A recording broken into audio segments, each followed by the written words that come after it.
الحمدللہ رب العالمین الصلاۃ والسلام علی رسولہ الکریم وعلی آلہ وصحبہ اجمعین الی یوم الدین، اما بعد۔ محترم بزرگوں اور نوجوان ساتھیوں، ہم اسلامی کیلنڈر کے دوسرے مہینے سے گزر رہے ہیں جس کا نام سفر ہے۔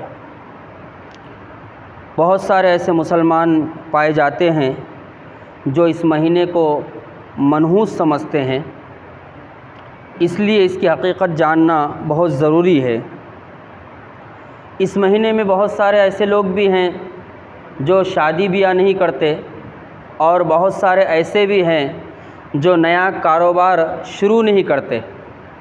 وہ یہ سمجھتے ہیں کہ اس مہینے میں اگر ہم نے شادی بیاہ کر لی یا پھر نیا کاروبار شروع کر لیا، اس کا آغاز کر لیا، تو ہمارا کاروبار ٹھپ ہو جائے گا، ہمارا کاروبار تباہ و برباد ہو جائے گا، اور شادی اگر ہم نے کر لی تو یہ شادی ہمارے لیے نقصان دہ ثابت ہوگی۔ بہت سارے ایسے لوگ ہیں، عقیدے کی خرابی یہاں تک پہنچی ہوئی ہے کہ 12 کی 12 تاریخ کو وہ کیا کرتے ہیں، 12 سے 13 انڈے جمع کرتے ہیں۔ 12 سے 13 انڈے جمع کرتے ہیں، یہ بتایا ہوا ہے، سمجھایا ہوا ہے۔ دیکھیے کیسی کیسی بدعقیدگیاں پھیلی ہوئی ہیں۔ 12 سے 13 انڈے جمع کرتے ہیں، اور جب صبح ہوتی ہے، سفر کی 13 تاریخ ہوتی ہے، تو 12 سے 13 انڈے اور اس کے ساتھ ساتھ 11 روپے، 51 روپے یا 551 روپے یہ کسی فقیر کو دے دیتے ہیں یا کسی شخص کو دے دیتے ہیں، اور سمجھتے یہ ہیں کہ اس کی وجہ سے بلائیں ٹل جائے گی، مصیبت ٹل جائے گی۔ حالانکہ یہ بدعقیدگی ہے، اس کا کوئی اسلام سے تعلق نہیں ہے، اسلامی تعلیمات سے جو ہے اس کا دور دور جو ہے واسطہ نہیں ہے۔ اور پھر کچھ لوگ یہ سمجھتے ہیں کہ اس مہینے میں اگر ہم نے بہو کو مائکے بھیج دیا تو اس سے بھی بہت ساری پریشانیاں، مصیبتیں آتی ہے، یا بہت سارے لوگ ایسے ہیں جو بہوؤں کو اپنے مائکے بھیج دیتے ہیں تاکہ پریشانی سے بچا جائے۔ حالانکہ سفر کا مہینہ اور یہ جو بدعقیدگی پھیلے والی ہے، اس کا کوئی تعلق نہیں ہے، کوئی میل نہیں ہے۔ آئیے ذرا اللہ کے رسول صلی اللہ علیہ وسلم کی حدیث سنتے ہیں، جس سے ہم کو پتہ چلے گا کہ کوئی سال، کوئی مہینہ، کوئی ہفتہ، کوئی دن، کوئی لمحہ منحوس نہیں ہوتا۔ سال اللہ کے ہیں، دن اللہ کے ہیں، ہفتہ اللہ کا ہے، اور جو ہے ہر لمحہ اللہ کا پیدا کردہ ہے۔ مصیبت اور پریشانی میں ڈالنے والا اللہ ہے، نفع اور نقصان کا مالک اللہ ہے۔ یہ چیزیں ہمیں نفع اور نقصان نہیں پہنچا سکتی۔ اللہ کے رسول صلی اللہ علیہ وسلم نے اس بارے میں کیا بات ارشاد فرمائی، اسلام کی تعلیمات کیا ہے، ذرا ہم دیکھتے ہیں اور ان بدعقیدگیوں کو دور کرنے کی کوشش کرتے ہیں۔ یہ بخاری شریف کی روایت ہے، جس کے راوی حضرت ابو ہریرہ رضی اللہ تعالیٰ نے، اللہ کے رسول صلی اللہ علیہ وسلم نے فرمایا، چھوت چھات نہیں ہے۔ اللہ کے رسول کیا فرما رہے ہیں؟ چھوت چھات نہیں ہے۔ مطلب کیا ہے؟ مطلب یہ ہے کہ چھوت چھات کا مطلب یہ ہے بیماری جو ایک دوسرے سے پھیلتی ہے، یہ اپنے طور پر نہیں پھیلتی۔ اس بات کو یاد رکھیے، یہ جو چھوت چھات کا مسئلہ ہے نا، کہ بہت ساری بیماریاں ہوتی ہیں، پھیلتی ہیں، متعدی بیماریاں ہوتی ہیں، لیکن عقیدہ یہ رکھنا چاہیے جب تک اللہ تعالیٰ کسی بیماری کو حکم نہ دے وہ پھیل نہیں سکتی۔ تو اللہ کے رسول صلی اللہ علیہ وسلم کیا فرما رہے ہیں؟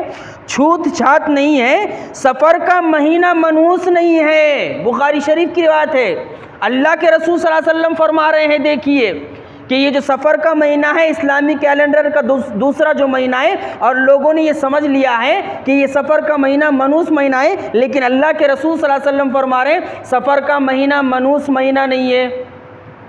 آگے اللہ کے رسول صلی اللہ علیہ وسلم فرما رہے ہیں، یا سفر نامی بیماری جو پیٹ میں ہوتی ہے وہ منحوس نہیں ہے۔ سفر نامی ایک بیماری تھی جو پیٹ میں ہوتی تھی، اللہ کے رسول صلی اللہ علیہ وسلم اس کے بارے میں بھی فرما رہے ہیں یہ سفر نامی بیماری بھی منحوس نہیں ہے۔ پھر اللہ کے رسول صلی اللہ علیہ وسلم نے آگے ارشاد فرمایا، الو کا بولنا بھی منحوس نہیں ہے۔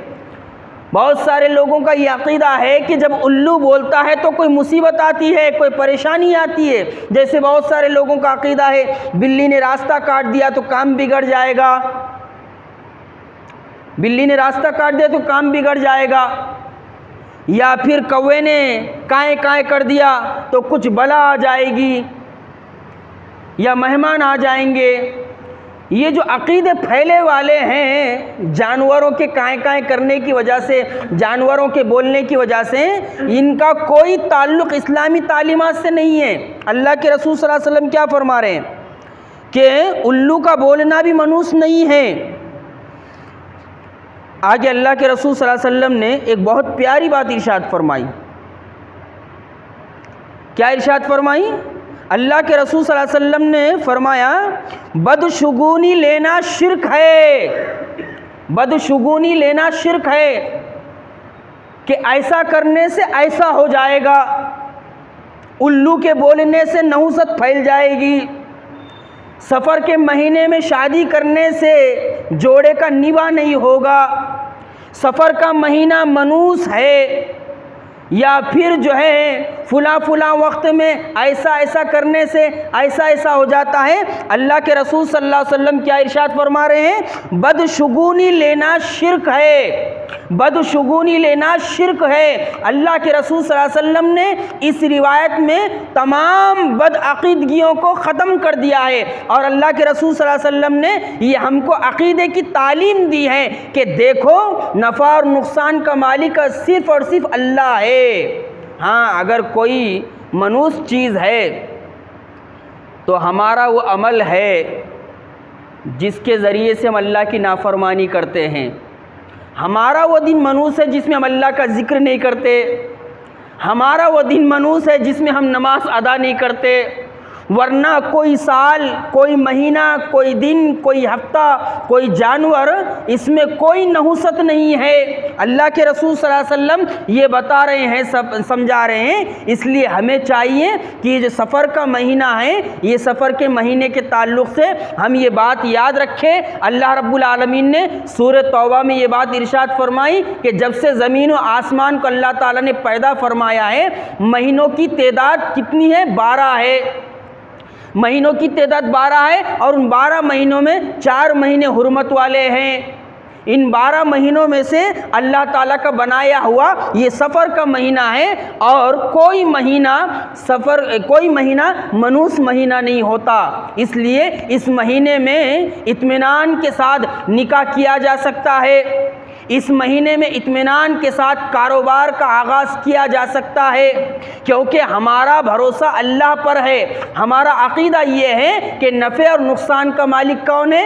اللہ ہے۔ اللہ جب چاہتا ہے ہم کو نفع دیتا ہے، اللہ جب چاہتا ہے ہمیں نقصان میں مبتلا کر دیتا ہے، اور یہ اللہ کی حکمت ہوتی ہے۔ لیکن یہ جو مہینے سے گزر رہے ہیں، جس کی آج 3 تاریخ ہے، جسے اسلامی کیلنڈر کا دوسرا مہینہ قرار دیا گیا ہے، سفر المظفر، یہ منوس مہینہ نہیں ہے۔ یہ 2 روایتیں ہم کو بتا رہی ہے، سمجھا رہی ہے، اور اس کے ساتھ ساتھ آخری روایت نبی صلی اللہ علیہ وسلم کی یہ بتا رہی ہے کہ ہم ہر طرح کی بدشگونی سے بچیں، کہ ہتھیلی کھجائی تو ایسا ہو جائے گا، گاڑی کے نیچے انڈا رکھے تو ہر طرح کی بلائیں دور ہو جائیں گی، کھانے کے اندر کوئلہ رکھے تو نظر نہیں لگے گی۔ یہ جتنی خرافات ہے، ان خرافات سے ہم کو بچنا چاہیے۔ تو اللہ رب العالمین سے دعا ہے کہ اللہ رب العالمین ہمیں اسلامی تعلیمات کی روشنی میں ہر چیز کو جاننے اور اس پر عمل پیرا ہونے کی توفیق عطا فرمائے۔ اللہ رب العالمین ہر طرح کی بد عقیدگی سے ہمیں بچنے کی توفیق عطا فرمائے، اور اللہ کے دیگر بندوں کو بھی ان بد عقیدگیوں اور ان غلط عقائد سے بچانے کی توفیق عطا فرمائے۔ ربنا لا تزغ قلوبنا بعد اذ هديتنا وهب لنا من لدنك رحمة انك انت الوهاب۔ ربنا لا تؤاخذنا ان نسينا واخطانا، ربنا ولا تحمل علينا إصرا كما حملته على الذين من قبلنا، ربنا ولا تحملنا ما لا طاقة لنا به واعف عنا واغفر لنا وارحمنا انت مولانا فانصرنا على القوم الكافرين برحمتك يا ارحم الراحمين۔